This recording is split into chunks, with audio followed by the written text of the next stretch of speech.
Listen, all you New Yorkers. Excuse me. Taxi. Okay, man, we're looking around. This is the 77 WABC minicast. Sunday morning. Well, with us today is Governor David Paterson.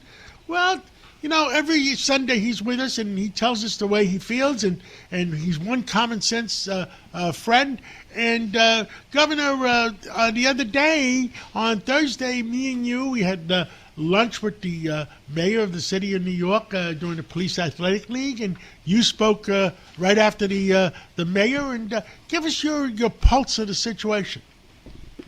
Well, I think the mayor was very pleased to be invited, particularly by the Police Athletic League. He made plenty of historical references to the Athletic League, which was founded 112 years ago. He talked about how at one point, the kids would open up the fire hydrants. This would happen in a lot of neighborhoods, and then the police would come and either take the kids downtown or shut the fire hydrant off or something like that. And now the Police Athletic League intervened and got the kids and the police to work together. And now you don't see that. You actually see streets that are called play streets, where the fire hydrants are on. They're not as strong as they are in the other streets, and there's something for the kids to do. So he really talked about some of the really thoughtful ways that the Police Athletic League, run by yourself and some really wonderful people, have done for the children of New York City. He did not talk about anything about the city or the budget or that kind of thing, and I thought that was a wise thing for him to do. He didn't want to go into what could theoretically have been a hostile territory and start talking about some of the activities that the candidates that he supported talked about, like the candidate that suggested that what we're beginning to see is the end of Western culture. And the candidate that won the primary that ran against Espelot, who represented the Hispanic community in Congress, lost, and then the candidate that beat him went on and said some ridiculous things. What do you say? Yeah, when you beat somebody, you don't dance on their grave. You just tell them, listen, sorry that this had to happen, but the people have spoken. And that's how you talk about that. And, John, I'm glad you brought that up, because this is coming up more and more. I remember the fierce battles that we would have politically back in the 80s when I first got elected to office, and different candidates ran and that kind of thing. But there was always kind of a civility, even when we as Democrats thought the Republicans were going too far and vice versa. But now you've got these people, even when they win, they're yelling and screaming about something that it is that they don't like. And, we had Bill O'Reilly on the morning show on Thursday, and he was talking about this lack of civility that occurs not just in politics, but in everyday life.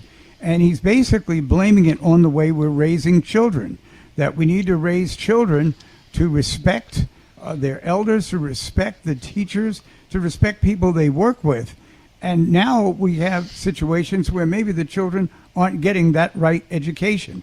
But I think that what galls me the most is these people who go on television and say these things that are so horrifying, even when they won.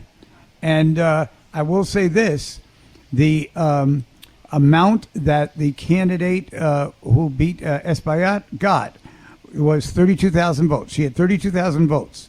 There are 700,000 people who live in that district, which means that she got 5% of the people that live there to vote for her. I would suggest that within 2 years, a real organized campaign gets put together, and she can take her 5% and go back to wherever she was before she ran the first time. Gotcha. And it's socialism. Mayor Mamdani won a big victory in New York. 3 congressional candidates running as socialists. Well, John, I think one of the problems is when we vote. So we voted, this past Tuesday But the primaries used to be in September, and that was a much better reading of where the public is. Right now, we're in late June. People are making vacation plans. The weather's nice.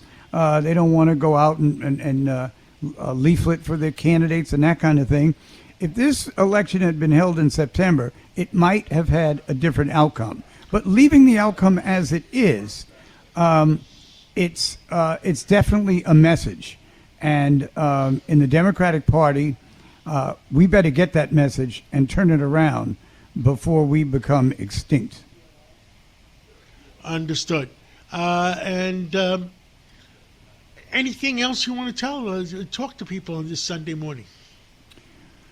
Well, I think that as we look at the political landscape for the next few months, it's going to be very interesting how things go.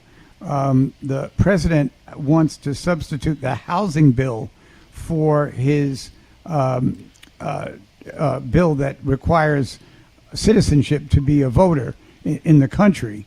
And it'll be interesting to see how that all works out. I think that he will back down on the housing bill, but I also think he'll get his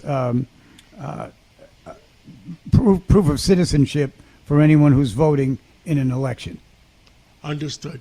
Governor David Paterson, thank you for your I guess your common sense, and thank you for always being on Sunday. And we'll catch up with you again real soon. I'm just following you, John.